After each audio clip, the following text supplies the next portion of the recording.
1971 সালে মহান মুক্তিযুদ্ধে লাখো শহীদের রক্তের বিনিময়ে আমাদের স্বাধীন বাংলাদেশ রাষ্ট্রের জন্ম হয়। কিন্তু 1972 সালে মুজিববাদী সংবিধান ও পরবর্তী বাকশালী অপশাসন, দুর্নীতি, দুর্ভিক্ষ ছিল মানুষের এই সুদীর্ঘ ত্যাগ এবং আকাঙ্ক্ষার প্রতি নিষ্ঠুর প্রতারণা। বাঙালি জাতীয়তাবাদের নামে জনগণের উপর চাপিয়ে দেওয়া হয়েছিল একটি একমুখী ও স্বেচ্ছাচারী মতবাদ। তারপর রাষ্ট্র গঠনের নানা চড়াই উৎরাই পেলেও স্বাধীনতার 5 দশকেও একটি রাষ্ট্র আমরা তৈরি করতে পারিনি যে গণতন্ত্র, সাম্য, মানবিক মর্যাদা এবং সামাজিক ন্যায় বিচার নিশ্চিত করে। বরং দেশে একটি নিষ্ঠুর ফ্যাসিবাদী শাসন ব্যবস্থা কায়েম হয়েছিল, যেখানে রাষ্ট্রীয় প্রতিষ্ঠানগুলোকে ক্ষমতাসীন দলের স্বার্থে ব্যবহার করে গণতন্ত্রকে ধ্বংস করা হয়েছে। বিরোধী মতের কণ্ঠরোধ, গুম, বিচার বহির্ভূত হত্যাকাণ্ড, সর্ববাসী দুর্নীতি, অর্থ পাচারকে রাষ্ট্রীয় সংস্কৃতিতে পরিণত করা হয়েছিল। জুলাই 2024-এ ছাত্র শ্রমিক জনতার বিপুল গণবিস্ফোরণ ছিল দীর্ঘদিনের পুঞ্জীভূত এই অপশাসনের বিরুদ্ধে পরিবর্তনের গণরায়। আমাদেরকে স্মরণ রাখতে হবে, হাজারো শহীদের রক্তের বিনিময়ে অর্জিত আমাদের এই নতুন স্বাধীনতা কেবল সরকার পরিবর্তনের জন্য ঘটেনি।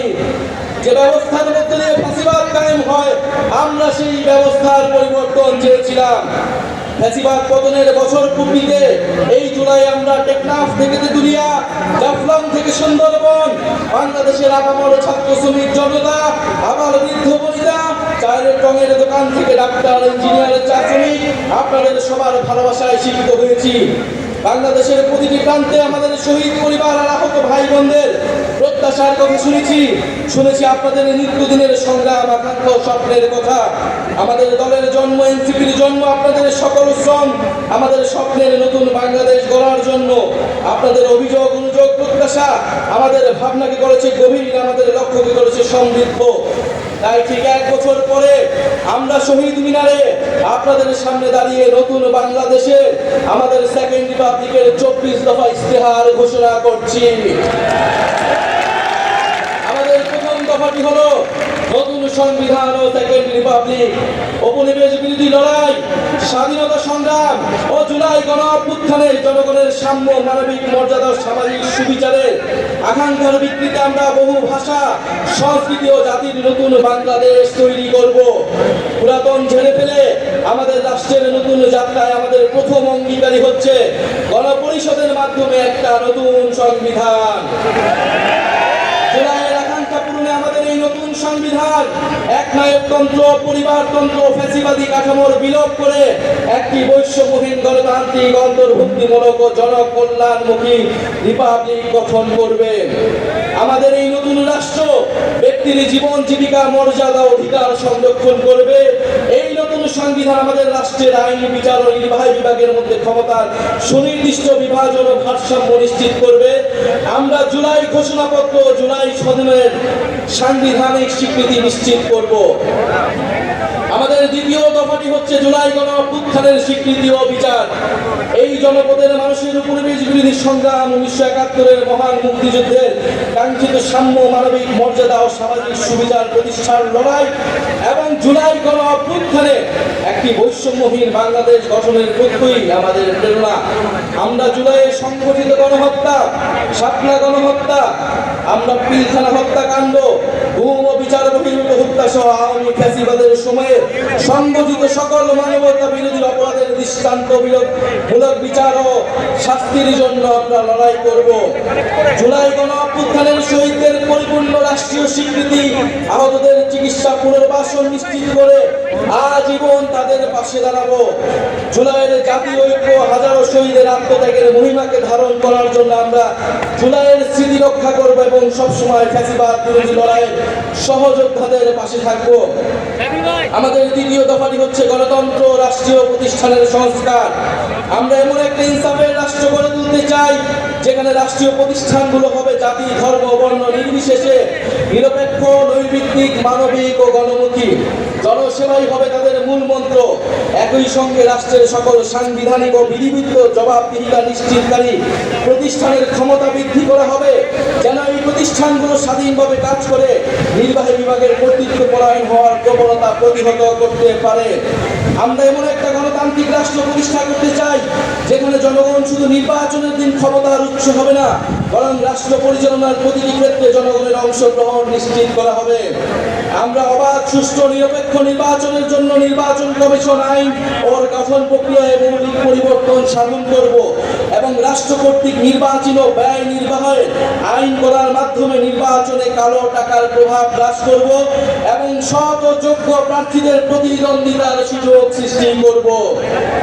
আমাদের চতুর্থ দফাটি হচ্ছে ন্যায় ভিত্তিক বিচার ব্যবস্থা ও আইন সংস্কার। আমাদের রাষ্ট্রে স্বাধীন বিচার বিভাগ ক্ষমতাবানদের পক্ষে অন্ধ অবস্থান নেবে না, বরং মজলুমকে তার প্রাপ্য ন্যায় বিচার বুঝিয়ে দেবে। এছাড়া একটি সত্যিকার জনগণতান্ত্রিক রাষ্ট্র গড়ে তুলতে আমরা ঔপনিবেশিক আমলের সকল আইনকে জাতীয় ও আন্তর্জাতিক মানবাধিকার মানদণ্ডের ভিত্তিতে যুগোপযোগী করব। মৌলিক মানবাধিকার লঙ্ঘন করে এমন কোনো আইন তৈরি করা হবে না। আমরা বিচার বিভাগের আলাদা সচিবালয়কে পরিপূর্ণ আর্থিক স্বাধীনতা প্রদান সহ সম্পূর্ণভাবে ক্রিয়াশীল করব। মামলার জট ও দীর্ঘসূত্রতা কমাতে আমরা বিচারক আদালতের সংখ্যা বাড়াবো।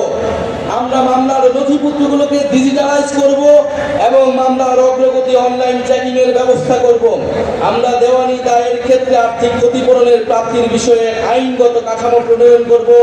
মানহানির মামলায় শুধু ভুক্তভোগী ব্যক্তি আইনগত প্রতিকার চাইতে পারবেন, এই বাধ্যবাধকতা নিশ্চিত করব। আমরা গরিবদের জন্য বিনামূল্যে আইনগত সহায়তার ব্যক্তি বৃদ্ধি করব। কিশোর সংশোধনী ব্যবস্থার মানবিকরণ ও সমাজে পুনর্বাসনের সুব্যবস্থা করব। ইনশাআল্লাহ আমাদের নতুন বাংলাদেশে ন্যায় বিচার নিশ্চিত করা হবে। আমাদের পঞ্চম দাবিটি হচ্ছে সেবামুখী প্রশাসন ও দুর্নীতি দমন। বাংলাদেশে আমলাতন্ত্রকে দলীয়করণের মাধ্যমে শোষণের হাতিয়ার হিসেবে ব্যবহার করা হয়েছে। আমরা প্রশাসনের সকল প্রকার রাজনৈতিক হস্তক্ষেপ বন্ধ করব। আমলাতন্ত্রকে সুদক্ষ ও সেবামূলক প্রতিষ্ঠান হিসেবে গড়ে তুলতে আমরা উন্নত প্রশিক্ষণের ব্যবস্থা করব। বিভিন্ন খাতের যোগ্য বিশেষজ্ঞদের সরকারে অধিকতর অংশগ্রহণ নিশ্চিত করব।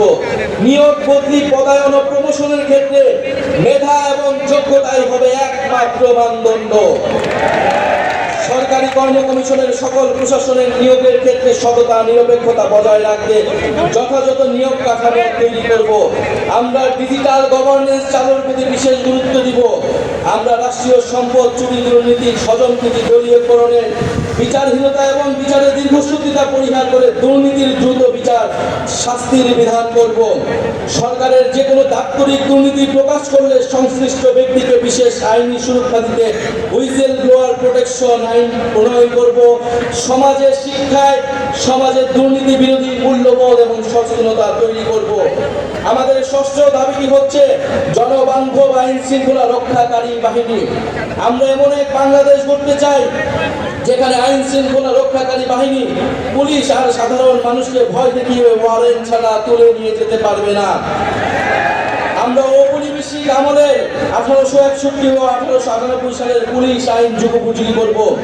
আমরা গড়ে তুলব এমন কাঠামো যেখানে পুলিশ হবে মানব অধিকারের রক্ষক, নাগরিকের সেবক। আমরা পুলিশ ও আইন শৃঙ্খলা বাহিনীর রাজনৈতিক অপব্যবহার বন্ধে ও তাদের বদলি পদায়নের স্বচ্ছ ব্যবস্থা চালু করতে একটি স্থায়ী পুলিশ কমিশন গঠন করব। যে কোনো গ্রেফতারের ক্ষেত্রে ওয়ারেন্ট বা সুস্পষ্ট কারণ উল্লেখ করতে হবে। গ্রেফতারকারীর উপর পুলিশের পদবি ও পরিচয় স্পষ্টভাবে জানানো হবে। আমরা চালু করব কমিউনিটি ভিত্তিক পুলিশিং এবং মানবাধিকার কেন্দ্রিক প্রশিক্ষণ। সহিংস অপরাধের প্রতি আমাদের থাকবে জিরো টলারেন্স। আমরা র্যাব বিলুপ্ত করব এবং আমরা গোয়েন্দা সংস্থাকে রাজনৈতিক স্বার্থে ও মানবাধিকার লঙ্ঘনে ব্যবহার বন্ধ করে সুস্পষ্ট আইন কাঠামো তৈরি করব। আমাদের সপ্তম দাবিটি হচ্ছে গ্রাম পার্লামেন্ট ও স্থানীয় প্রশাসন, স্থানীয় সরকার। মানুষ গ্রাম ছেড়ে শহরে চলে এসেছে, এতে শহরগুলোর উপর চাপ বাড়ছে এবং গ্রামীণ অর্থনীতি দুর্বল হচ্ছে। আমরা গ্রামের স্বকীয়তা অক্ষুণ্ণ রেখে শহরের সুবিধা গ্রামে পৌঁছে দিতে চাই। আমরা গ্রামে উৎপাদন ও বিনিয়োগের সুযোগ বাড়িয়ে স্বনির্ভর গ্রাম তৈরি করব।